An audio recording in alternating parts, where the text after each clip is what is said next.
Let's finish up this painting that we started last week, and in this one I want to talk about motion, how to paint something to make it look like it's moving. If you look at the front wheel of my painting, it looks like it's in motion, like the car's driving. Now it might seem confusing or difficult to paint, but if we break it down, you'll see that it's a lot simpler than you might think. And the key to all of this is your observation. So I want you to take a look at this wheel and pay attention to the spokes. Look at this one toward the bottom and pay attention to that transition between the metal and the white background. You'll notice that it's a very sharp transition, basically a straight line. So if we were to paint this using an airbrush, we need something to help us get a straight line, usually like a shield, some Frisket film, or some masking tape. Now when the wheel is in motion and we take a still or a photo of it, the lines are now blurred. That transition point is no longer a sharp line. When I'm painting, I'm not thinking to myself about why it looks blurry or out of focus. I'm only paying attention to what I see, not about what I think a rotating wheel should look like.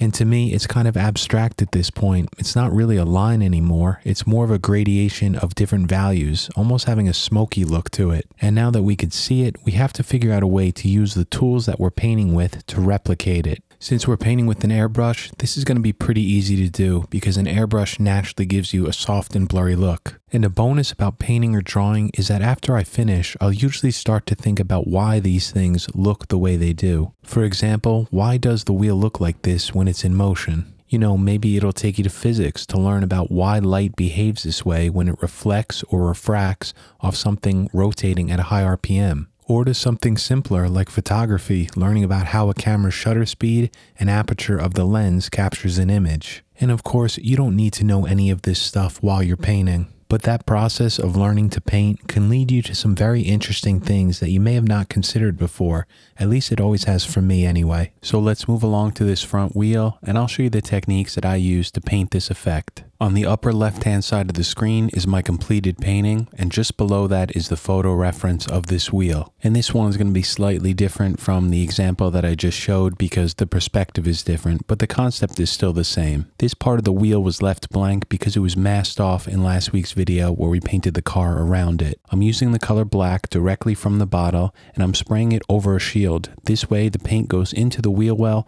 and stays off the red paint of the car. As I'm using the shield, I'm just moving around to fit different parts of this curves, and most importantly, I'm spraying a small amount of paint. No other part of the car is masked off at this point, so I want to be really careful not to get overspray from this black paint onto the red. A small amount of it is not going to make that big of a deal, but if a fair amount of that black paint gets on it, it's going to desaturate that red very quickly and start moving toward a grayish color. So I'm just taking my time and working around the perimeter. This way I get a good amount of black paint along the outside. Then I could switch over to freehand. Now let's take a look at that photo reference on the lower left-hand side of the screen. The shutter speed of the camera wasn't fast enough to fully stop the motion in this wheel. So just like we talked about before, we get some blur in this. And this blur prevents me from knowing some information about the wheel, like how many spokes are on it or what it looks like when it's not in motion. But for this painting, I don't need to know any of that. It really doesn't matter. If I knew all these details beforehand and start to think about what the wheel is supposed to look like, that's usually where I get into trouble. So instead, I'm only going to focus on what I see, that reference photo in front of me. And that reference is going to give me all the information that I need. Since this tutorial is more geared toward beginner painters, I'm going to simplify this wheel and not paint too much detail into it. As I look at this reference, I see a few things that stand out. One is that lighter ring which goes around the outside of it. And then within inside the wheel, we have some dark areas along the outside on the left here and on the right. And in the center right here, we just have a blur of a softer value. And I sprayed a small amount of this black paint in the center here just to cover up that white background. And of course it looks gray in the center. That's because the color black is optically mixing with that white gesso underneath, and you get the color gray. Black and white make gray. And I'll be using a negative or subtractive technique to pull out this highlight. So I'm just coming around with my eraser and just drawing in that line, looking at the reference and following the curve. If you want to draw this in perfectly and copy it exactly like in the photo reference, I recommend using a French curve with the eraser. That'll help give you a very smooth and even line. But instead, I'm just going to do this freehand, so it's not going to be perfect, but it's good enough for this painting. If you erase it out too light, remember it's never a big deal with an airbrush. We could always glaze some paint over it later and darken it back up. Going back to the reference, I noticed that there's a hole here where I could see right through the wheel into the ground behind it. So I'm using different parts of my shield to block up that opening and then just spray around it so we darken up above it, to the right and below it. So now that we have those lines in, they're going to stay there and we could spray around it to start darkening up the center. Like I said before, I see some lighter values in the center of the wheel. I know that those are the spokes in motion, but I'm not thinking about that. I'm just thinking about where I see dark and where I see light. It's much darker on the left side here, so to make it darker, I just spray more paint. And then in those areas where it's lighter, like here and here, I'm just spraying less paint. I also want to do the best I can to keep a smooth transition between this, because if you look at it, it's not really a straight line. It's a soft blur from the lighter value to the darker value.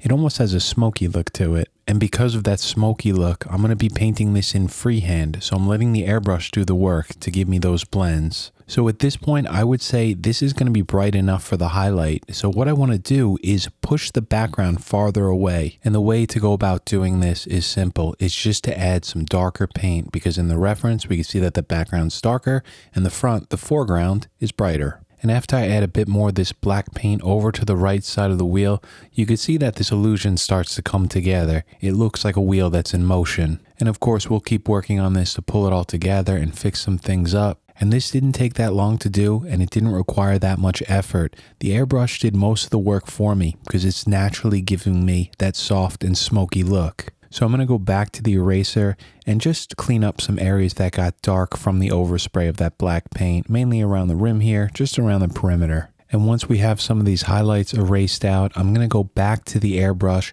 and just add some more detail in here. I'm going to go into those dark areas along the right, add some more paint to it, and darken them up. And as you can see, as I'm spraying in the center here, I'm never using any sort of shield or mask. I just want to make sure I do this freehand to give me that soft blend. So if you look at the photo reference and then my painting, you can see the differences, how much simpler I painted it from what I saw, but it works fine enough. One thing that I'm not that happy with is the outer ring, the way I painted this rim along the outside. So what I'm going to do is I'm going to use some black paint later and kind of hide it, just kind of blend it into the background so it's more subtle. Another thing I did too, as I was painting in this cast shadow underneath, is that I decided to blend the tire right into this black background. And then when you look at this, what happens is our brain just kind of fills in the gaps. It sees it as high contrast, so it just kind of assumes that there's a tire there. And that's just because it's something we're so used to seeing. So I do hope that this short video was helpful and maybe you learned something. And if you're just starting out and you find some parts of painting difficult, remember not to be hard on yourself and just keep on working. When you're learning anything new, it doesn't matter what it is, it's always going to take time and there's no way to rush it. So always try to be patient and enjoy that process of learning, because if you stick with it, it's a lifelong companion. So thank you all so much for watching. I'll be continuing this one on the members page within the next week or so, and we'll be finishing it up on there just so I can go into some more detail and some longer videos. And as always, I want to finish up this video by thanking the generous support of the channel members. First of all, I'd like to welcome Tony and Grant, who just joined this past week. So thank you so much, guys, and welcome to the channel. And thank you to the current channel members: Erland, Israel, NH, Adrian, Joshua, Svavar, Fernando, Takuji, Airbrush Art and Customs, Hector, Mike, Peter C, Peter G, William, Rick, Robin, John, Adam, Jan, Rick, M Web, Leon, Mackie Mark, Mere Creative, SM, Cyril, Michael, Carl, Dwayne, Pete, Ken, M Shibley, and Ralph. Thank you all so much. I'll continue this one up on the members page, and I'll see everyone else next week.